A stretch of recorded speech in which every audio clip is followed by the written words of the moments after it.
আজ আমরা যে সুবিশাল তারাপীঠ মন্দিরে পুজো দিই সেটা কিন্তু মা তারার প্রথম মন্দির নয়। আসল মন্দিরটা তাহলে গেল কোথায়?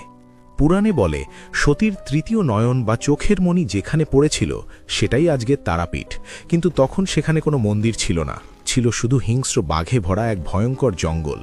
মহর্ষি বশিষ্ঠ সেই জঙ্গলে বসে তপস্যা করে মায়ের একটি পাথরের মূর্তি প্রতিষ্ঠা করেছিলেন ঠিকই, কিন্তু মুনি সেই স্থান ছেড়ে চলে যাওয়ার পর জায়গাটা ধীরে ধীরে আবার গভীর জঙ্গলে ঢেকে যায়, আর মায়ের সেই আদি মূর্তি শত শত বছরের জন্য একেবারে মাটির নিচে চিরতরে হারিয়ে যায়। কেটে যায় কয়েকশো বছর। একদিন দ্বারকা নদী দিয়ে বাণিজ্যে যাচ্ছিলেন জয় দত্ত সওদাগর নামে এক বণিক। ঠিক তারাপীঠের কাছে আসতেই এক অজানা রোগে তার একমাত্র ছেলের মৃত্যু হয়। কান্নায় ভেঙে পড়া বাবা মৃতদেহটি নিয়ে নদীর তীরে নোঙর করেন, আর সেই রাতেই ঘটে এক অলৌকিক জাদু।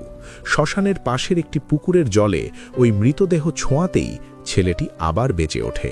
এই পুকুরটিই হল আজকের জাগ্রত জীবিত কুণ্ড। সে রাতেই মা তারা সওদাগরকে স্বপ্নে আদেশ দেন। সেই আদেশ পেয়েই জঙ্গল কেটে উদ্ধার করা হয় হারিয়ে যাওয়া সেই আদি মূর্তি, আর জয়দত্ত সওদাগরই সেখানে মায়ের প্রথম ছোট্ট একটি মন্দির বানিয়ে দেন। সময়ের সাথে সওদাগরের সেই মন্দির ভগ্নস্তূপে পরিণত হলে জমিদার রামজীবন চৌধুরী তার সংস্কার করেন।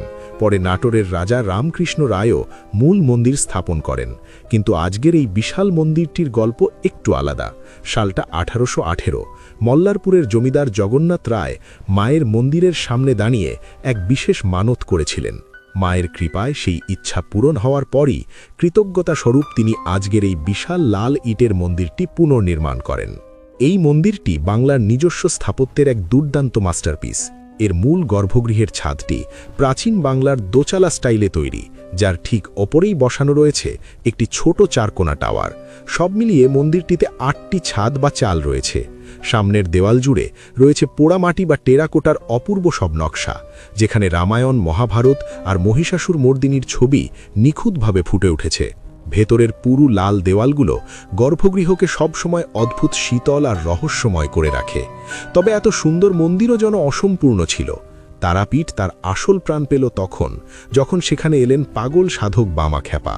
তিনি গোটা বিশ্বকে দেখিয়ে দিলেন মায়ের আসল বাস এই ইটের দেওয়ালের ভেতর নয়, বরং ওই মহাশ্মশানের চিতার আগুনে, যা আজও কখনো নেভে না। মুনির তপস্যা, সওদাগরের ভক্তি আর জমিদারের স্থাপত্য, এই তিনের অবিশ্বাস্য বেলবন্ধনই হল আজকের তারাপীঠ।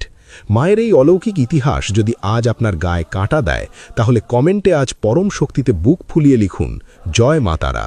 আর এমন অজানা ইতিহাস জানতে সাবস্ক্রাইব করুন গুপ্ত।